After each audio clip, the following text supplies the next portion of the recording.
On this week's Motor Week, we put Vauxhall's awesome VX220 through its paces, on the road and on the track. Richard Hammond drives that ultimate American icon, the Corvette, and Ian Royle talks us through the pitfalls and plus points of buying a second-hand Calibra.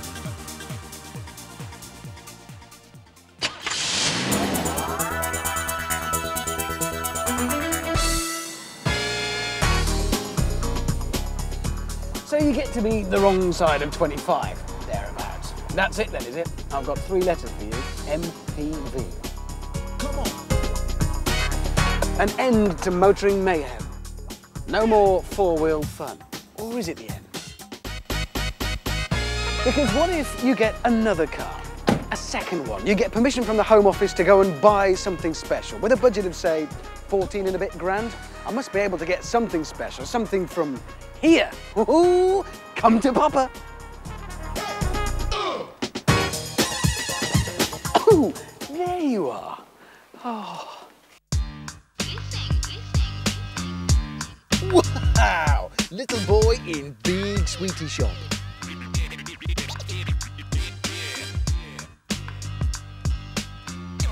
Oh yeah, this place has everything.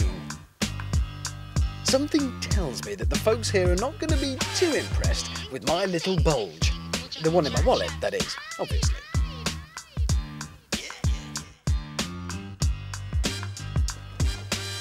Yeah, now there must be something in here for my budget somewhere. Shop!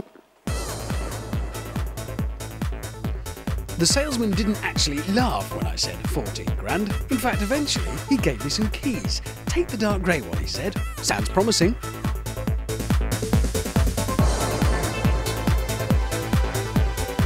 A Celica?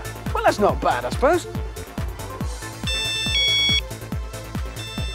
Oh, are you serious? Oh, yes. That is more like it. For 14 grand. This I can cope with. This is a Lotus.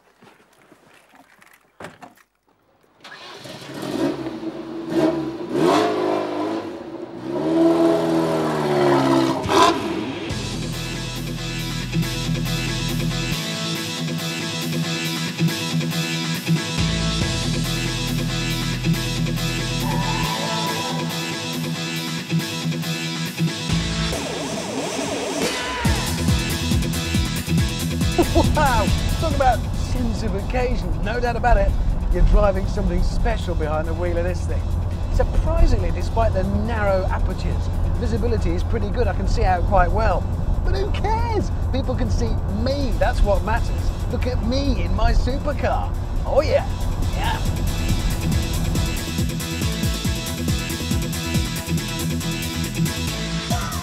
It's really not that difficult a car to drive either. Just a case of point and squirt and grin, and it goes around the corners. It does feel great.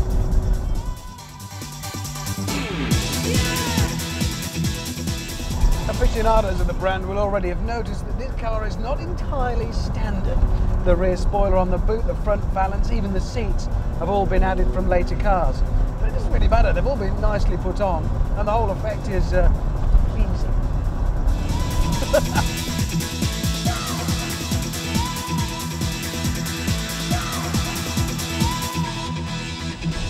Considering its age, and it's done what, 80,000 miles, this thing actually feels surprisingly tight and new, but then it will have been looked after. Odds are when you're buying a supercar like this, it's not a car that even at this stage in its life is ever really taken for granted. You can assume it will have been serviced, or you can hope.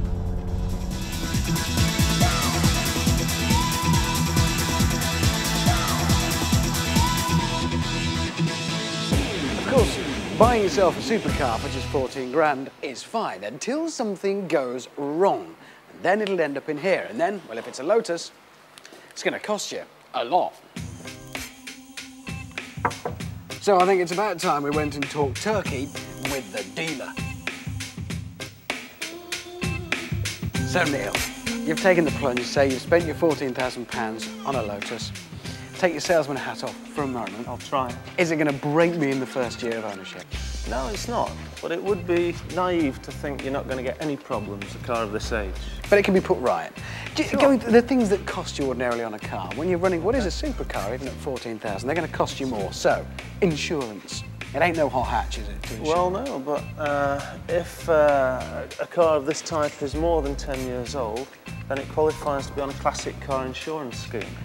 And you're going to save a lot of money there, probably several thousand. Yeah. What about depreciation? Well, this one's done all its depreciating already, so virtually non-existent. You see, I'm thinking like how I'd justify this to my bank manager. So actually, the money you've saved there will probably pay for the money that you're going to have to pay to keep the thing running. Well, you could look at it that way, yes. I'm going to. Yeah, you might spend 2,000 or 3,000 in the year maintaining the car. But money well spent. You know. Say we've decided, then that's it. It's got to be a Lotus Esprit. Quickly tell us, what were the models? 1988 launch, turbo or non-turbo, limited editions all the way through, different variants, up to the V8 Esprit, 1995. Now that's their big and serious supercar performance. For that you'll pay upwards of £30,000. It's a lot of car for the money. But if we've got 14,000 to buy one of these, what should we look for and beware of? Well, a full service history would be lovely. Making sure the chassis numbers line up is definitely a good idea. If all that information isn't spot on, get it checked out by an established specialist. And if they give the okay, it's a case of pluck up your courage, trunks on, jump in, buy one. Every time.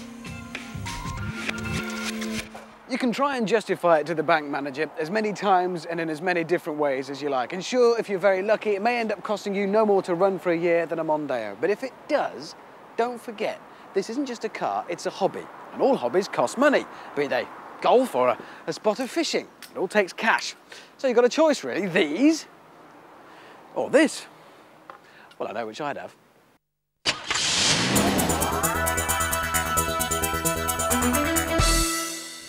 Now, if I say Vauxhall, you probably think of sales reps or annoying white Astra vans driven by even more annoying builders. You probably don't think of sports cars. And that's a bit unfair because, believe it or not, it's Vauxhall who actually built the world's first ever sports car back in the 1900s. And now, well, they build this, the awesome VX220. Now, don't let the badge at the front put you off. Although the car's been built in conjunction with Lotus, it's not an Elise clone. Less than 10% of the Vauxhall's 2,500 components are common to the Lotus. Vauxhall are confident that the car has the looks and the power to entice many buyers more attracted to softer options, like the Toyota MR2, Rover MGF and Mazda MX-5. And who am I to argue with them?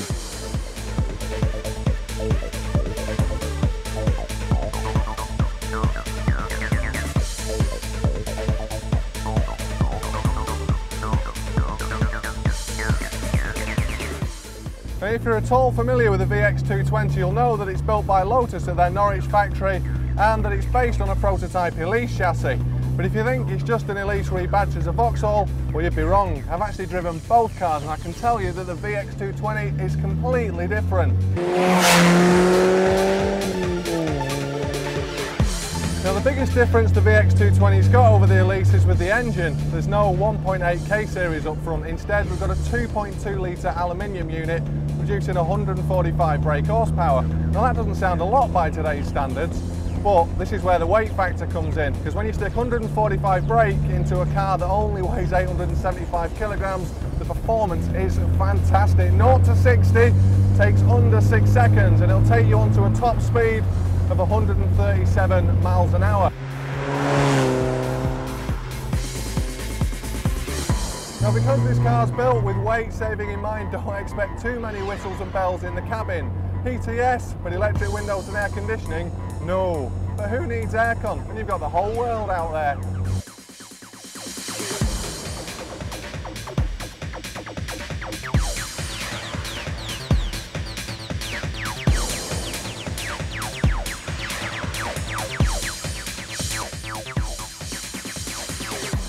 Now, admittedly, I'm having a fantastic time driving this car on these Spanish roads, but any performance that you do extract here is only a small part of the story, because to really see what it can do, you need to get it out on the racetrack.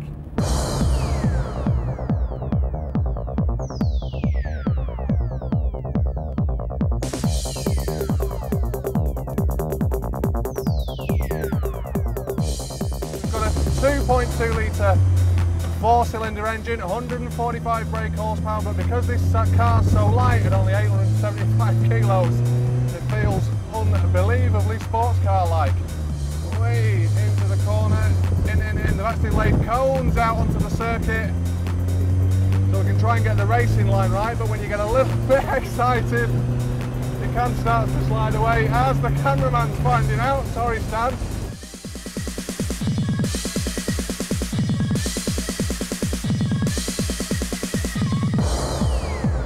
It's not until you get onto a racetrack with something like the VX220 that you realise how much grip these cars have. Obviously on the open road you can't risk coming off, but here, if I do make a mess of it, which is rather likely, A, I'm not going to kill myself, I'm not going to kill anyone else, and I'm not going to damage the car, so it does allow you to put a little bit more power in than you would if you were on the M25. Now, I can't understand why we don't hear more about the VX220. Yes, I know you can get an Elise for the same money, 23 grand, but personally I think this thing drives better, certainly more practical on a daily basis, and it even looks a bit nicer. But if you're still not convinced that Vauxhall can do performance cars, just have a look who's doing so well in the Touring Car Championships. After the break, with Ian Royle's buyer's guide for the Vauxhall Calibra, and we have our regular look behind the scenes at Formula One.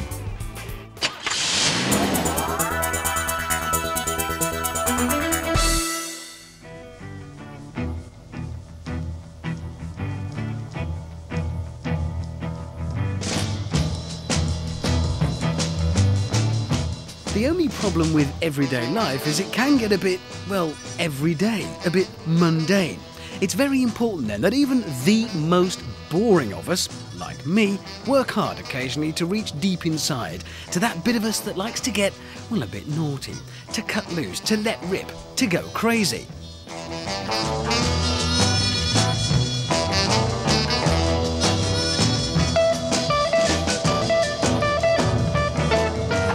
And if you're going to do that, you need the right tool for the job. Something like this should do. £42,000 of Chevrolet Corvette Cabriolet, a classic American sports car with a direct link back to some of the most beautiful sports cars the country has ever produced.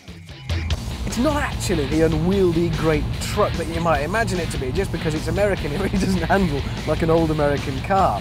It's almost like a pastiche, as though somebody has dropped this outlandish and outrageous body onto quite a sensible motor underneath. For a big butch car, it's got a rather overbearing nanny of a rear-wheel drive overriding traction control. In other words, nail it mid-corner for a bit of whoa tail-out fun. No, you can't. Slow down, it's dangerous. It's probably California. She may be a big old unit, but from some angles, she's actually quite pretty. Sure, still no Ferrari, but certainly not as in-your-face as some of the vets of the past.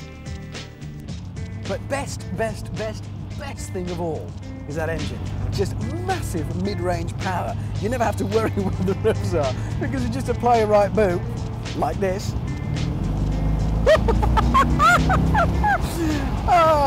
And you've got everything. You've got noise, the bellow of the V8, which sounds just as it should, if a bit stifled maybe.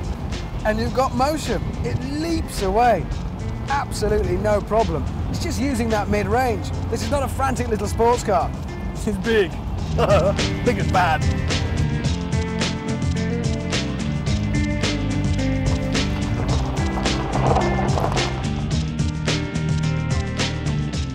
Of course, if you are wealthy and mad enough to actually own one of these things, be prepared for the fact that not everybody is going to love your new baby.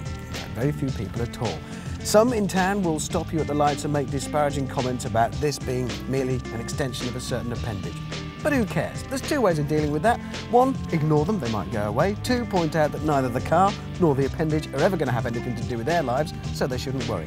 But ultimately, don't let it bother you, because you're the one with a great big red shiny sports car, and they're not. And that's what matters.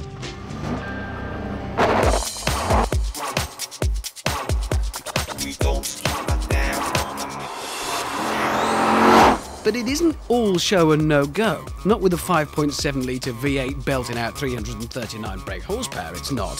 0 to 60, believe it or not, in something this big comes up in 5.3 seconds, and it won't run out of breath until you hit 165 miles an hour. That'll do.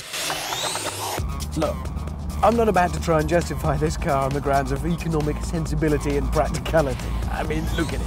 It's a huge red sports car. It won't fit in your garage, it costs a fortune, and it'll cost 3 more fortunes to run. No, you buy this car because it makes you feel good. Really good. And if you can't understand that bit, forget it. Buy something else. That's why the MGF was invented. Sensible sports cars. Better still, go and buy a Volvo or an MPV.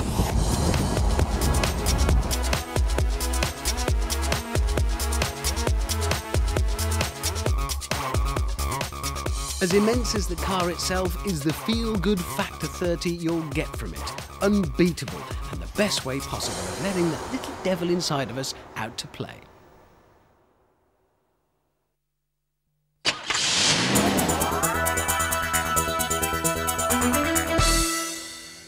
I look back fondly to my very first car, which was a gold Capri. This was in the days before I had any taste, of course, but at the time, everyone wanted a Capri. It was the 1980s. And then Ford ditched it. But these days, if you want a 3-door sensible coupe, what do you go for? Something at reasonable money? Well, how about a Calibra? Okay, I know it's a Cavalier underneath, which doesn't say a great deal for it, but I think this is one decent car that still looks good and doesn't cost a fortune. Plus, there are plenty about to choose from. So, first things first, check out the car's history. Has it been serviced regularly? Then start the engine up, give it a bit of a rev and see if there's any nasty blue smoke coming out from the back of the exhaust. That can be particularly relevant if you intend to buy a turbo model of one of these. Now, the Calibra is quite a big car. It's got a very decent sized boot on it. And not only that, it also seats 4 people in reasonable comfort.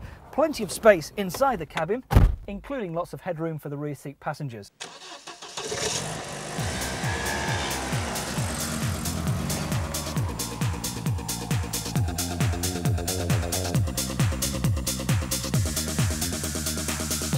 Now, this Calibra is well over 6 years old now. This is an M-Reg 1994. It's done 88,000 miles, but it's still in very good condition. And this is one of the nicer spec cars, which I would recommend that you go for and look out for.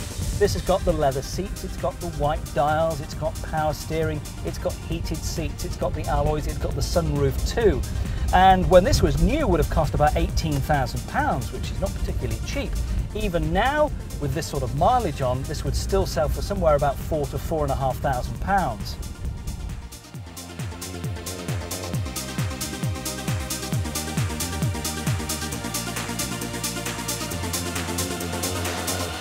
Cars like this are a bit of a throwback to the 70s and the 80s when coupes were all the rage. And the coupes really sort of took over from the hot hatches like the Golf GTIs. Main rivals for the Calibra would be, well, probably the Ford Probe, which didn't last very long, or the VW Corrado, which did. The Calibra certainly still looks the part on the road. Production started in 1990 and ran through until 1998. So cars will be on H plate through to R reg. Just get them checked through well by an expert. Calibras are front-wheel drive, and although a Cavalier underneath, do handle and drive better, and they need to do. Now, when you think about it, this car was thought of and conceived some 12 or 13 years ago, so you might think it's getting a bit long in the tooth now and doesn't handle well. Well, it does. It tends to slightly understeer when you push it hard into a corner, but this is one decent car to drive, and at this sort of money, I think it's a bit of a good buy.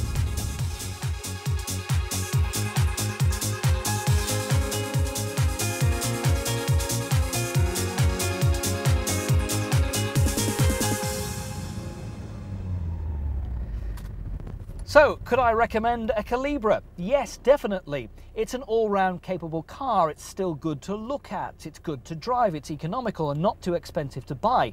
Plus, it'll impress your mates. That's this week's One Careful Owner tip, the Vauxhall Calibra.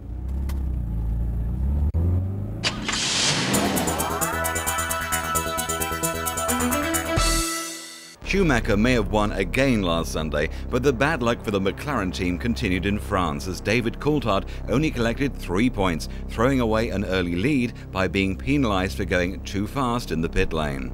Every Grand Prix is an opportunity to get 10 points, and depending on how you fare in each of those races dictates the championship result at the end of the year. So I think you have to take it a step at a time, rather than trying to jump to the end.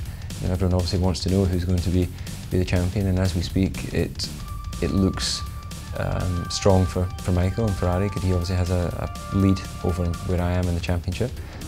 Williams are surging forward in their performance, and there'll be people already probably etching in Michael's name as for another world title, but obviously that's not what we want to happen. We're working to try and improve our car, to improve our situation, and to get back to the sort of dominant force that we were maybe, not last year, but a couple of years ago. So what are David's thoughts now on the German Grand Prix strategy? I think that the strategy in Nürburgring was right, given our grid position, but immediately passing Barrichello before turn 1 meant that the strategy was wrong. We should have been on a two-stop strategy. But you can't know, of course, what's going to happen off the start-finish line. You can only plan for where you are, and with launch control, it's less likely to be passing people off the line than we've maybe seen in the past. And hindsight then tells you what you should have done once you can review the race. It was a very hard race in France also for the Arrows drivers. Jos Verstappen started in 18th, but a recurring fuel problem cost valuable time, and he finished 2 laps behind Schumacher. We always go for the fastest strategy, and we take the risk maybe and the chance to go two-stop, because for us it's quicker. But the only disadvantage of that is that you have to overtake in the beginning of the race, and obviously we are good at that. So that's why sometimes we take a two-stop strategy, and for us it's quicker. The two-stop strategy has the advantage of making the car lighter in the early stages of the race, and that itself provides a good opportunity for an aggressive driver, especially if he can overtake in the early laps of the race. But it's the final laps that count, and so far the strategy hasn't delivered the results the team would like. I must say our car is slowly getting better, because they do quite a lot of development on it, and I must say it's getting better and better all the time. On next week's Motor Week, we have our very first drive of the stunning Renault Aventine, and Glenda Mackay has a head-to-head test with the Alfa 147 and Seat Leon.